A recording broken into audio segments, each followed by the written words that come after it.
Hi everyone. In this session we are going to see about Agrarian Revolution. The great changes in agricultural methods took place in England in the later half of the 17th century and the earlier half of the 18th century. This development is called the Agrarian or Agricultural Revolution. The state of agriculture prior to the Agrarian Revolution. In this course of this revolution, the open field system disappeared, rotation of crops was introduced, and scientific methods were applied to agriculture. Large farms suppressed small holdings. Next, the causes. The causes for the revolution were many. First of all, the old open field system was wasteful of land because according to this arrangement every year one of the three fields was to be out of cultivation. Secondly, the old system of distribution of land was wasteful of time. A farmer's holding were scattered and so he had to walk considerable distance to reach the remote strips of his land.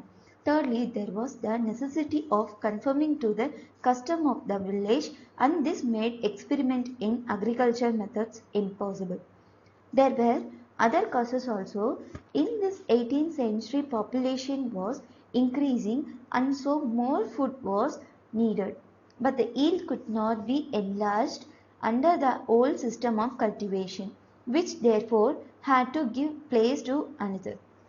Owing to the scarcity of food material, there was a rise in prices. The old-fashioned farmers thought that they could get more money if they produced more. This idea was an incentive for them to improve their agriculture methods. Brief explanation. For the reallocation of lands in consolidated blocks which could be enclosed. A number of enclosure acts were passed in the reign of George II and George III. When an enclosure act was passed, a commissioner was appointed to visit the village concerned and carry out the work of reallocating the land. There were many cases of poor peasants being not satisfied with the reallocation.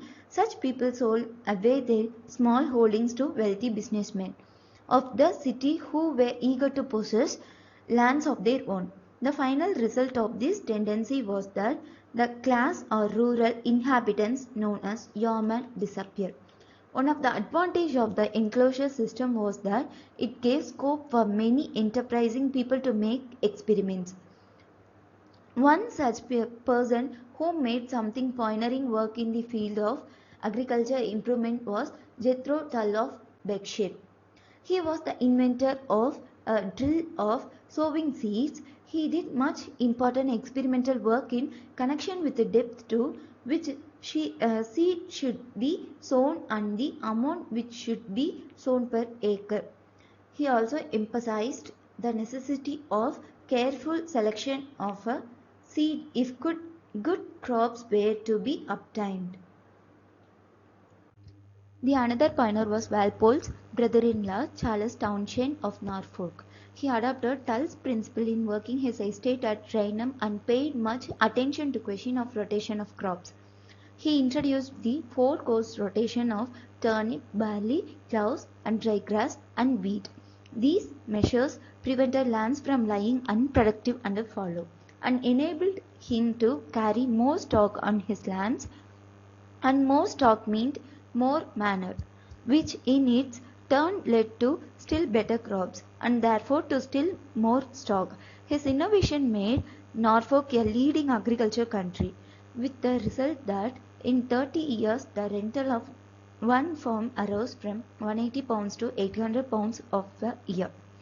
The work of Townshend was continued by Thomas Coke of Holcombe in Norfolk. He followed a precept of Tull's and in addition fed the soil with manure including bones.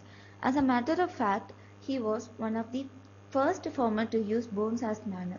He also introduced a new artificial food such as oil cake and led the way in fattening cattle for the London markets.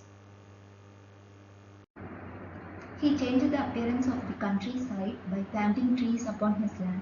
Norfolk landlords were thus making great improvements in arable farming. Leicestershire farmer Robert Blackwell was revolutionizing English methods of stock breeding. Up to this time, sheep had been valued chiefly for their wool and the production of mutton had been only secondary. Bapple was the first to turn his attention to the production of meat as the main consideration of stock breeders. By patient choice and experiment, he succeeded in producing a new breed of sheep which fattened quickly. His success attracted the attention of many. Farmers from far and wide visited his farm at Dishley and became converts to his new methods. Others who did pioneering work in his field were George Cully, Charles Colling, and John Elmer. Royal patronage was also given to the movement revolutionizing these agricultural methods. George III, affectionately known to his subject as Farmer George, established a model farm at Windsor. Much of the success of the movement was due to the writings of agricultural writers, the most famous of whom was Arthur Young. When a board of agriculture was established in 1793, Young was made its secretary. He made a vigorous crusade in favor of enclosures, large farmers, and longer leases, and made the new methods more widely known with his writings. With the advent of the enclosure system, the English banking system also grew, for even the wealthy landlords did not have enough money to do the fencing and to afford other improvements. So they had to borrow money from the banks. The enclosure system also forced many small independent farmers to sell their lands. They either become paid laborers or went to the cities hoping to get employment, but they were disappointed and thus added to the army of paupers and unemployed. In this measure was very desirable from the point of view of national production. It had a harmful effect on poor peasants. The system deprived from his privilege of grazing his cattle and cutting wood for fuel from the governments. The above mentioned causes propelled the revolution and the farmers took the initiative for the same. The depletion of revenue and shortage of labor are the significant changes noticed during this period. Today, we express our gratitude for the transformative impact of the Agrarian Revolution. Thank you for embracing progress and thanks for watching. Bye.